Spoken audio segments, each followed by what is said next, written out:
नमस्कार दोस्तों। आज हम विचार शक्ति के बारे में जानेंगे। हमारे विचार कितने शक्तिशाली हैं। हम अपने विचारों से अपने जीवन का निर्माण कैसे करते हैं। ईश्वर ने हमें बहुत शक्तियां दी हैं, लेकिन समझ ना होने की वजह से हम उन शक्तियों का सही इस्तेमाल नहीं कर पाते और हम वो सब चीजें करते हैं जीवन में जो हमें नहीं चाहिए। हमें करना क्या है, जो हमें चाहिए उनकी ओर ध्यान देना है। तो इसी बारे में आज का ये वीडियो है जो आपके साथ में शेयर कर रही हूँ। पावर ऑफ इंटेंशन, हमारी विचार शक्ति, हमारे इरादे की शक्ति, जो हम सोचते हैं उसकी क्या शक्ति है, कैसे वो शक्ति ब्रह्मांड में जाती है विचारों की ऊर्जा के माध्यम से, और फिर उस विचार को पूरा करने के लिए ब्रह्मांड की शक्तियां काम करने लग जाती हैं। इसीलिए कहा जाता है कि हम अपने जीवन का, अपने भाग्य का सृजन खुद करते हैं विचारों के माध्यम से।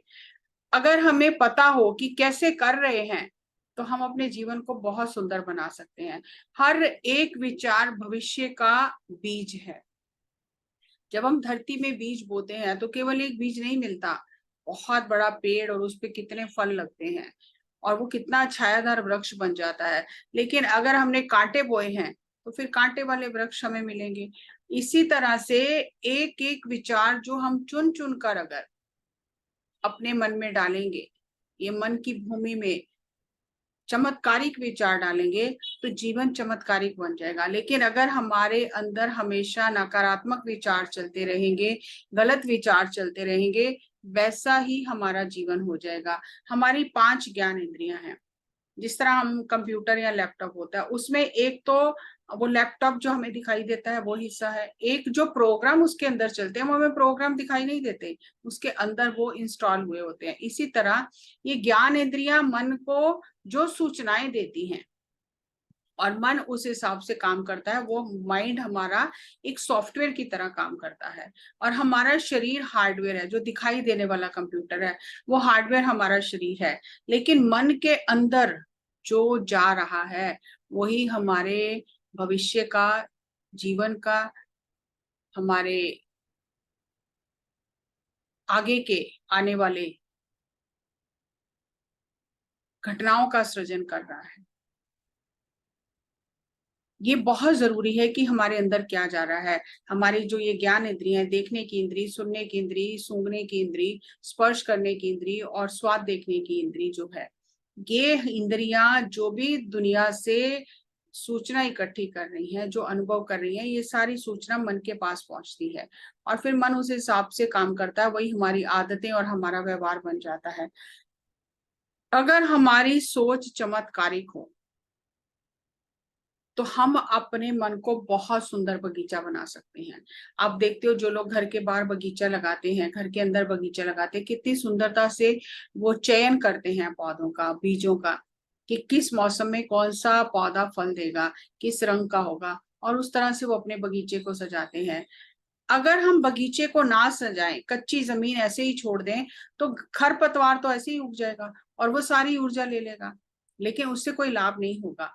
तो हमें इसी तरह विचारों में, मन की भूमि पर क्या क्या बीज डालने हैं, बहुत सावधानी से वो बीजों को चुनना है।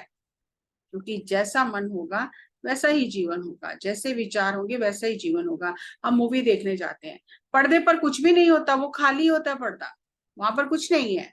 लेकिन वो जो प्रोजेक्टर चल रहा है पीछे, जो वो बीम, एक लाइट की बीम आ रही है पर्दे के ऊपर, जब वो चलती है तो पर्दे पर चित्र दिखाई देते हैं, मूवी दिखाई देती है।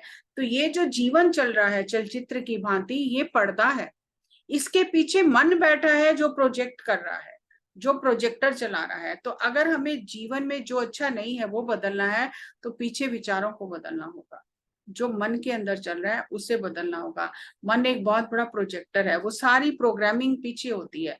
लेकिन जीवन में जो देखते हैं वो पर्दे पर चलने वाली फिल्म है। फिल्म को बदलने से कुछ नहीं होगा, पर्दा तो बिल्कुल प्लेन है, लेकिन जो चल रहा है मन में वो पर्दे पर दिखाई देता है। तो हमें बहुत ही सावधानी से अपने विचारों को चुनना चाहिए। अब पॉजिटिव विचार, चमत्कारिक विचार क्या है? ईश्वर ने जीव जंतुओं को बहुत विचार शक्ति दी है। तो अगर जीव जंतुओं को इतनी विचार शक्ति दी है तो मनुष्य के अंदर कितनी विचार शक्ति होगी। जो कछुआ है वो बहुत लंबी उसकी उम्र होती है, 250, 300, 350 साल तक उसकी उम्र होती है। उसकी सांसें बहुत धीरे चलती हैं। और कछुआ जब अपने बच्चे देता है, जो कछु कमी होती है, वो रेत में जाके धरती पर बच्चे देती है और बच्चे देके उनको ढक के वो पानी में चली जाती है। अब वो वहां से अपने विचार से, संकल्प से उन बच्चों की परवरिश करती है। और जब वो बच्चे बड़े होते हैं, अंडा तोड़कर बच्चा बाहर निकलता है, तो जाके अपने बच्चों को लेकर आ जाती है पानी में। इतनी पावरफुल उसकी विचार शक्ति है कि वो कई मीलों दूर से अपने बच्चों की परवरिश कर लेती है। इतनी ज्यादा कछुए में विचार शक्ति है। इसीलिए कृष्ण भगवान ने गीता में कछुए का उदाहरण दिया है। और कछुआ क्या करता है, जब उसे कुछ नहीं करना तो वो अपनी इंद्रियों को अंदर की तरफ खींच लेता है। अपनी गर्दन, हाथ, पांव सब अंदर की ओर कर लेता है। देखोगे तो ऐसे लगेगा कोई पत्थर पड़ा हुआ है। इसी तरह जब संसार में कोई काम नहीं है तो हमें भी अपनी इंद्रियों को अंतर्मुखी करना है। उससे हमारी शक्ति बचती है, हमारी ऊर्जा बचती है। अगर कछुए में इतनी शक्ति है, विचार शक्ति, तो मनुष्य में कितनी शक्ति है। इसी तरह जो सारस पक्षी, जिसे कुंज भी कहते हैं, वो साइबेरियन साइबेरियन सारस जो होता है, वो वहां पर बच्चे देके सर्दी के मौसम में माइग्रेट होके इंडिया में आ जाती है और यहाँ से अपने बच्चों की विचार शक्ति से परवरिश करती है। और जब वो बच्चे अंडे से बाहर निकलते हैं तो उन्हें उड़ाकर ले आती है। तो इतनी अगर विचार शक्ति जीव जंतुओं में है तो मनुष्य में कितनी शक्ति है। लेकिन जीव जंतु अपनी शक्ति का सही इस्तेमाल कर रहे हैं। अब सारस पक्षी के पास कोई नक्शा नहीं होता कि वो कोई मैप लेके चले कि किधर से जाना है, किधर मुड़ना है। नहीं, वो अपने वहां से उड़ते हैं और भारत में आ जाते हैं। और जब मौसम बदलता है यहाँ से वहां चले जाते हैं। तो अगर उनके अंदर इतनी शक्ति है तो मनुष्य के अंदर ईश्वर ने कितनी शक्तियां दी हैं।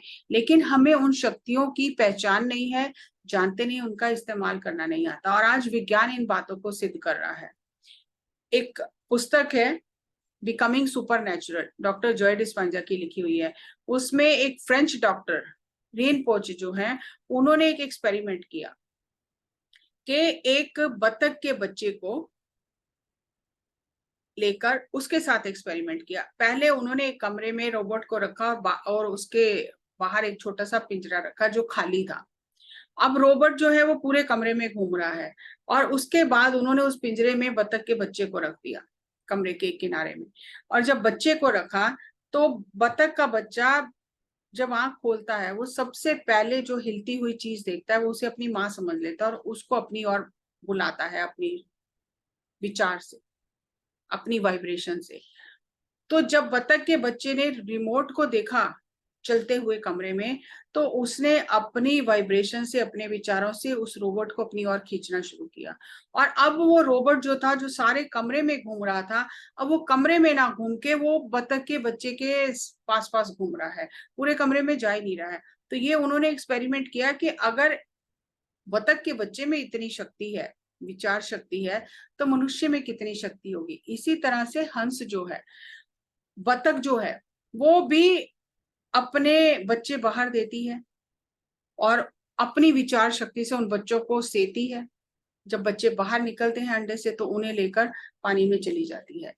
इतनी समझ बूझ, इतनी शक्ति परमात्मा ने जीव जंतुओं को दी। अगर हम देखें तो जीव जंतु अपने घोंसले खुद बनाते हैं, कितनी सुंदरता से। कुछ वो सिर्फ अपने तिनके चुन चुन के आप देखो तो कितने सुंदर घोंसले बनाते हैं। तो इतनी शक्तियां परमात्मा ने जीव जंतुओं को दी है। मनुष्य को कितनी शक्ति दी है? तो मनुष्य के अंदर सबसे बड़ी जो शक्ति है, विचार शक्ति। अब मान लो कि ये जहाज हम देखते हैं, जो आज हवाई जहाज देखते हैं, तो पहले तो किसी के मन में विचार आया ना, फिर उस विचार पर उसने काम किया। अब समुद्र में इतने बड़े बड़े शिप चलते हैं, एक सुई अगर पानी में डालो डूब जाती है, लेकिन इतने बड़े बड़े शिप चलते हैं। तो वो किसी को तो विचार आया ना कि ऐसा हो सकता है, ऐसा होएगा, और उसने उस पर काम किया और हो गया। और आज हम उन सब चीजों का लाभ उठा रहे हैं। तो पहले जो भी बनता है, पहले विचारों में बनता है। मन में, दिमाग में बनता है, फिर उस पर काम करने से वो चीज हमें दिखाई देती है, साक्षात धरती पर दिखाई देती है। जो भी हम बनाते हैं 2 बार बनता है, पहले वो विचारों में बनता है, मन में बनता है, कल्पना से बनता है, फिर वो चीज दिखाई देती है। जैसे हमें घर ही बनाना है, पहले तुम्हें विचार आएगा मुझे घर बनाना है, फिर घर कहाँ खरीदना है, मेरा बजट कितना है, फिर घर कैसा मेरा होना चाहिए, कैसा उसका डिजाइन होना चाहिए, वो सब चीज हम कल्पना में पहले करते हैं, विचारों से उसे बुनते हैं, फिर उसे धरती पर उतारते हैं। तो इस तरह हम हर चीज विचारों से कर रहे हैं, लेकिन हमें ये नहीं पता कि जो नकारात्मक विचार हैं, जो यहाँ वहां से फालतू के विचार है, उन्हें हटाना कैसे है।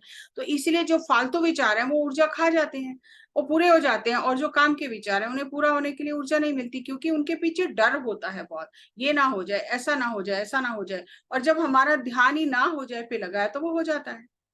तो हमें अपने विचार शक्ति को समझना है, उस पर काम करना है। विचारों को आप ही देख सकते हो, आप ही समझ सकते हो, आप ही अपने विचारों की समीक्षा करके उन्हें बदल सकते हो। और जिस तरह से पॉजिटिव, सकारात्मक विचारों की ऊर्जा है, नकारात्मक विचारों की ऊर्जा भी वैसी ही है, और वो जल्दी पूरे हो जाते हैं, क्योंकि उसके पीछे बहुत फोर्स होती है डर की। ऐसे ही एक सोलोमन आइलैंड है, वहां पर वहां के लोग क्या करते हैं, जो बड़े बड़े पेड़ होते हैं उन्हें काटते नहीं है। पूरे नगर के लोग, गांव के लोग उस पेड़ के नीचे बैठ जाते हैं और उस पेड़ को अपशब्द बोलते हैं, तू सूख जा, तू सड़ जा, तू आगे और मत फैल। तो इस तरह के जब सब इकट्ठे होके उसको कुछ दिनों तक वहां बैठ के एक समय निश्चित करके ऐसे अपशब्द बोलते हैं, तो पेड़ सूख जाता है। अब हम कितने अपशब्द दिन में बोलते हैं अपने बारे में, दूसरों के बारे में, तो हम उन शक्तियों का गलत इस्तेमाल कर रहे हैं। हमें पता ही नहीं है कि किस विचार को ऊर्जा देनी है, किस विचार को ऊर्जा नहीं देनी है। ऐसे ही डॉक्टर मसारो इमोटो हैं जो जापान के, उन्होंने पानी पे खोज की है, अनुसंधान किया है कि जब पानी को विचार दिया जाता है तो पानी के क्रिस्टल चेंज हो जाते हैं। तो उन्होंने अलग अलग जगह का पानी लिया, अलग अलग विचार देके उस पानी के क्रिस्टल बना के उसे जब लेबोरेटरी में टेस्ट किया तो अलग अलग तरह के क्रिस्टल बने। और जैसे प्रार्थना करने से पहले पानी का, जब से आप देख रहे हो पिक्चर में, तो बहुत गंदा सा क्रिस्टल है, प्रार्थना करने के बाद कितना सुंदर क्रिस्टल है, थैंक यू कहने से कितना सुंदर क्रिस्टल है, और गलत अपशब्द सोचने से, you make me sick, I will kill you, तो कितने गंदे क्रिस्टल हैं। और लव और अप्रिसिएशन के कितने सुंदर क्रिस्टल हैं। तो अगर बाहर के पानी पर हमारे विचारों का इतना प्रभाव पड़ता है, हमारे अंदर भी तो 80% पानी है, तो हमारे विचारों पर कितना प्रभाव, पानी के अंदर के पानी पर विचारों का कितना प्रभाव पड़ता है। तो हम ही सृजन कर रहे हैं, लेकिन हमें ये पता नहीं है, अनजाने में कर रहे हैं। जानबूझ के तो कोई खड्डे में नहीं गिरता, जानबूझ के तो कोई गलती नहीं करता, क्योंकि हमें विचार शक्ति का, विचारों के विज्ञान का पता नहीं है, और हम वो चीजें कर रहे हैं जो हमें नहीं चाहिए। हमें करना क्या है, किन विचारों को ऊर्जा देनी है, जो हमें चाहिए। तो जीवन को बदलने के लिए, जो चीजें हमें अपने जीवन में अच्छी नहीं लग रही हैं, उनको बदलने के लिए हमें पीछे जो विचार हैं, जिनकी जो कारण है इन चीजों का, उन्हें बदलना है। जैसे आप गेहूं पिसवाते हो, तो गेहूं अगर डाला है चक्की में तो बेसन नहीं निकलेगा, गेहूं का आटा ही निकलेगा। अगर आपने चना दाल डाली है तो बेसन निकलेगा। तो अगर आप चाहते हो कि जो निकल रहा है वो चेंज हो, तो आपको उसके आगे प्रार्थना करने की, पूजा करने की जरूरत नहीं है, आपको पीछे जो डाल रहे हो उसको चेंज करना पड़ेगा। ये विज्ञान है, उसको चेंज करोगे तो आगे जो इनपुट आ रही है वो चेंज हो जाएगी, आउटपुट चेंज हो जाएगी। तो इनपुट को चेंज करना है, आउटपुट अपने आप चेंज हो जाएगी। विचारों से जीवन चल रहा है, विचारों को बदलेंगे, जीवन अपने आप बदल जाएगा। अगर कचरा ही अंदर जा रहा है दिमाग में, तो कचरा ही बाहर निकलेगा, और अगर अच्छा ही जा रही है, अच्छे बीज जा रहे हैं, तो वही बाहर आएंगे। तो ये तो हमारे हाथ में है, और हमें जागरूक होकर अपने जीवन को संभालना है। और हमें बहुत सुंदर संतों ने मार्ग बताया कि हम हर दिन कुछ समय मौन रहें। मौन रहने से हमारी बहुत शक्ति बचती है, और हम फिर फालतू की चीजों में उलझते नहीं है। मौन बहुत शक्ति देता है, नहीं तो हम बोलते बोलते बोलते अपनी सारी ऊर्जा व्यर्थ कर लेते हैं। तो हमें हर दिन मौन का अभ्यास करना चाहिए, ध्यान करना चाहिए, आत्मज्ञानियों द्वारा लिखी पुस्तकें पढ़नी चाहिए, ग्रंथों का अध्ययन करना चाहिए, सज्जन सांगत्य करना चाहिए, संत जनों की संगत करनी चाहिए, ताकि हमारे विचार बदले। और जब विचार बदलेंगे तो जीवन अपने आप ही बदल जाएगा। अगर परमात्मा ने हमें इतनी शक्तियां देकर भेजा है धरती पर, तो हमें उन शक्तियों का इस्तेमाल करना संतों से सीखना है। ये आज हम जो वर्कशॉप देख रहे हैं, ये आज नई वर्कशॉप हुई, ऐसा नहीं है, ग्रंथों में ये सब चीजें लिखी हुई हैं। या मति सा गति भरवे, जैसी मति है वैसी गति होती, जैसी दृष्टि वैसी सृष्टि। ये सब ऐसे नहीं बनी हुई चीजें, ये सब लिखा गया है। अगर आप जीवन को बदलना चाहते हो, आपको विचारों को बदलना ही है, अपने अपने ऊपर काम करना है। और अपने ऊपर काम करने के लिए बहुत ही आसान सीधा रास्ता है, सांसों के साथ एक हो जाना। तो जो जो फालतू है वो सब छूट जाएगा। भगवान बुद्ध से एक व्यक्ति ने पूछा कि ध्यान करने से आपको मिला क्या? उन्होंने कहा ये तो मुझे नहीं मिला पता कि मिला क्या, फालतू सब कुछ छूट गया, जो भी अनावश्यक था वो छूट गया। और हम क्या करते हैं, अनावश्यक को छोड़ने की कोशिश करते हैं तो वो छूटता नहीं है। अनावश्यक को छोड़ने की जरूरत नहीं है, काम की चीज को पकड़ना है, सांसों को पकड़ना है, सांसों से दोस्ती करनी है, तो फालतू चीजें अपने आप छूट जाएंगी। तो जीवन बहुत ही सुंदर, सुख में कल्याणकारी हो जाएगा। और जब हमारा जीवन कल्याणकारी होगा तो जो हमारे आसपास के लोग हैं, जो हमारे संपर्क में आते हैं, उन्हें भी खुशियां मिलेंगी। तो खुशियां पाएं, खुशियां बांटें, ध्यान करें, ध्यान सिखाएं। अगले वीडियो में एक नए विषय के साथ फिर आपके सामने प्रस्तुत होंगे। तब तक नमस्कार, धन्यवाद।